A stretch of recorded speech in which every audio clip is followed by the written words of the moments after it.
তিনিচুকীয়াৰ ডুমডুমা বিধানসভা সমষ্টিৰ অন্তৰ্গত কাকজান গাঁও পঞ্চায়তৰ অধীনৰ কাকজান হাইস্কুলৰ পৰা নাজিৰাটিং প্ৰাথমিক বিদ্যালয় সংযোগী প্ৰায় 4 কিলোমিটাৰ পথছোৱা 2023 চনতে স্থানীয় ডুমডুমা সমষ্টিৰ বিধায়ক তথা মন্ত্ৰী ৰূপেশ গোৱালাই আধাৰশিলা স্থাপন কৰিছিল।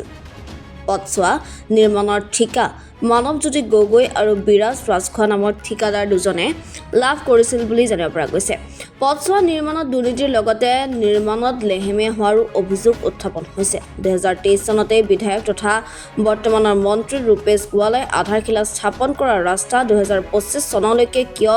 নিৰ্মাণ কাৰ্য সম্পূৰ্ণ নহল বুলি প্ৰশ্ন কৰিছে বিজেপি কৰ্মকৰ্তাৰ লগতে স্থানীয় ৰাইজে। নিৰ্মাণকাৰী ঠিকাদাৰে দুমাহ পূৰ্বে পথছোৱাত ব্লেক টেপিঙৰ কাম আৰম্ভ কৰিছিল। পথছোৱা নিৰ্মাণত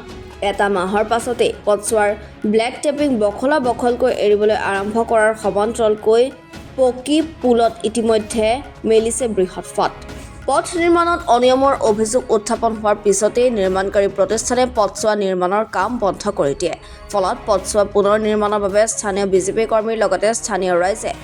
প্ৰধানমন্ত্ৰী মন কী বাত অনুষ্ঠানৰ পিছতেই পুনৰ পথছোৱা নিৰ্মাণৰ বাবে ওলাই আহিল ৰাজপথলৈ। অতি সোনকালে ঠিকাদাৰী প্ৰতিষ্ঠানে পথ নিৰ্মাণ নকৰিলে ঠিকাদাৰী প্ৰতিষ্ঠানৰ বিৰুদ্ধে জিলা আয়ুক্তক স্থানীয় ৰাইজে লিখিত অভিযোগ দিব বুলিও উল্লেখ কৰে।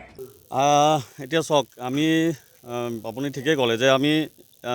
দেশ স্বাধীন হোৱাৰ পাছৰ পৰা এই যিটো আমাৰ মেইন ৰোডটো আছিলে সেইটো আমি কিমান দিনৰ পিছত পালোঁ। তাৰপিছত আমি ব্ৰাঞ্চ ৰোডবিলাক যিবিলাক ব্ৰাঞ্চ ৰোড হয়, কানেক্টিভিটি ৰোড যিবিলাক পাইছিলোঁ আৰু আমি খুব ভাল লাগিছিলে, আনন্দ হৈছিলোঁ যে এতিয়া আমাৰ মানে এটা বহুত ডাঙৰ এটা বেয়া সময় পাৰ কৰাটো আমাৰ ভাল সময় পাৰ কৰিম, এতিয়া ধুনীয়াকৈ ৰাস্তা পথ বনিব এতিয়া, তো চবেই আনন্দত উৎফুল্লিত হৈছিলোঁ। তো কি হ'ল, আমি যেতিয়া গম পালোঁ যে ৰাস্তাটো অহাৰ পাছত যেতিয়া আমি আধাৰশিলা কৰিলোঁ, যোৱা বছৰ আধাৰশিলা কৰিলে আমাৰ বিধায়ক মহোদয় আহি আধাৰশিলা স্থাপন কৰিলেহি। এই মুখ্যমন্ত্ৰী পকীঘট আঁচনি যিটো পাইছোঁ, ইয়াৰ পৰা হাইস্কুলৰ পৰা কাকজান 4 নং হাইস্কুলৰ পৰা একেবাৰে হেৰিলৈকে নাজিৰাটিং LP স্কুললৈকে, তো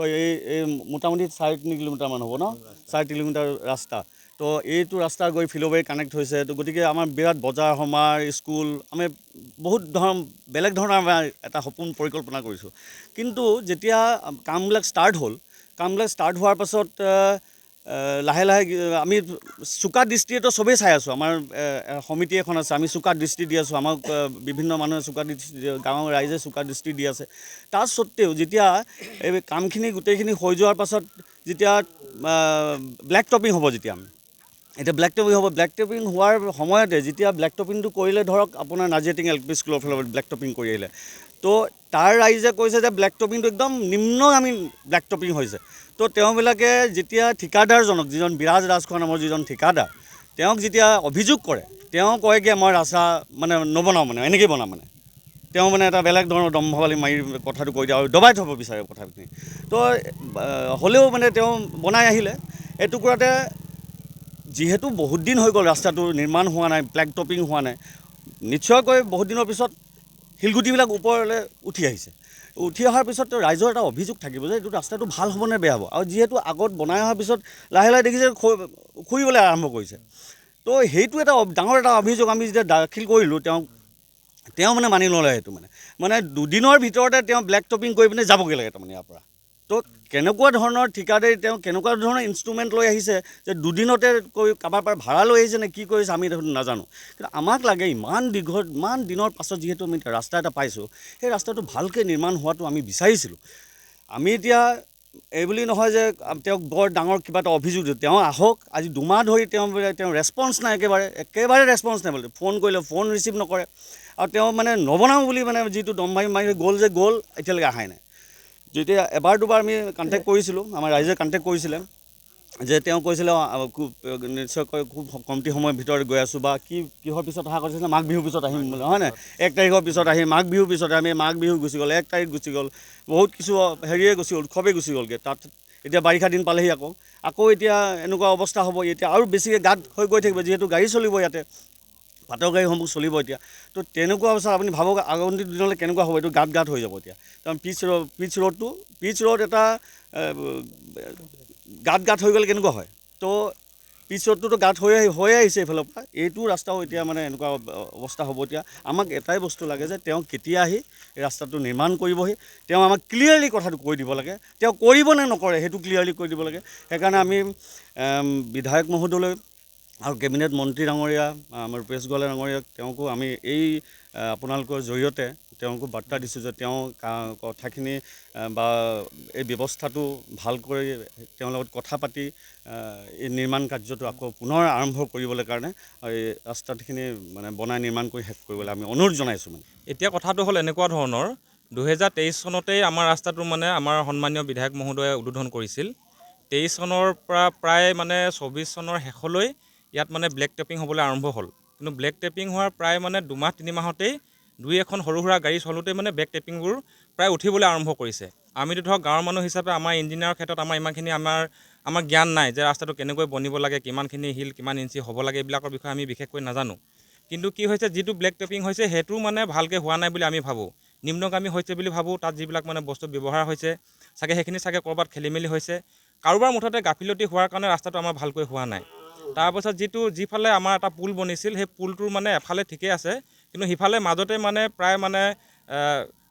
ভূমিকম্প হোৱাৰ নিচিনাকৈ মানে এটা চিয়াল ফাট মেলিছে গতিকে সকলোখিনি ক্ষেত্ৰতে আমি অনুৰোধ জনাইছোঁ যে আমাৰ যিটো মানে এটা আমাৰ একমাত্ৰ ৰাস্তা বুলি আমি ক'ব লাগিব যিটো ৰাস্তাই আমাৰ মানে সৰু ল'ৰা ছোৱালীবোৰ স্কুললৈ যায় বজাৰলৈ যায় গাঁৱৰ মানুহবিলাক আমাৰ চাহপাতৰ গাড়ীবিলাক অহা যোৱা কৰিব লাগে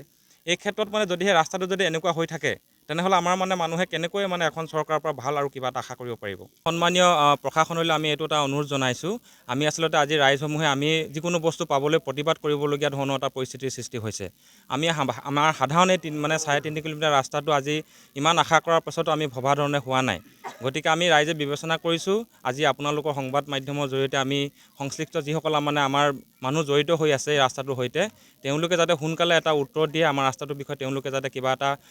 অতি সোনকালে গুৰুত্ব সহকাৰে তেওঁলোকে লৈ এই ৰাস্তাটো নিৰ্মাণৰ ক্ষেত্ৰত কিবা এটা পদক্ষেপ লয় অন্যথা মানে আমি ৰাইজে সকলোবোৰ মিলিজুলি আমি এখন আবেদন মানে আমাৰ সন্মানীয় উপায়ুক্ত মহোদয়লৈ পঠাবৰ কাৰণে আমি চাগে বাধ্য হ'ম এইখিনিকে আমি আপোনালোকৰ জৰিয়তে ক'বলৈ আমি 4 নং কাকজান হাইস্কুলটো আৰু নাজিৰা টিং LP স্কুললৈকে যিটো ৰাস্তা হৈছিলে অতদিনৰ মূৰত আমি ৰাস্তাটো ভাল হ'ব বুলি ভাবিছিলোঁ এতিয়া কিন্তু দেখিছোঁ হোৱা নাই